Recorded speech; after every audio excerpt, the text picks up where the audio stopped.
connecting a wind sensor to your Captain8. So you get your wind sensor is this, comes with a 100-foot cord in 2023, and you put it outside and it measures the wind. It needs to be up somewhere where the wind catches it from all directions.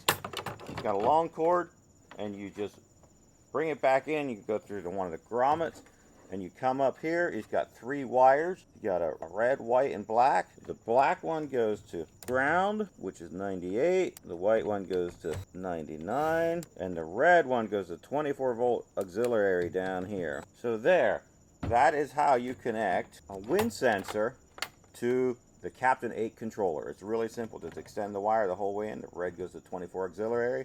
The black goes to 98, and the white goes to 99. That's all you need to know. Mount this outside, and then you're going to need, within the program, I'll show you how to set that up. Within the program, if it doesn't show mile per hour here, you simply press the temperature, config, and you scroll through here, wind sensor used. So is the wind meter connected? 0 equals no, 1 equals yes, put a value to 1, hit save, exit menu. And now that's all you have to do to enable the wind sensor so it shows up in the menu, because if it's not in the menu, you need to enable the wind sensor in the setup menu. You can see the mile per hour right there. That means the controller is actually actively monitoring the wind sensor.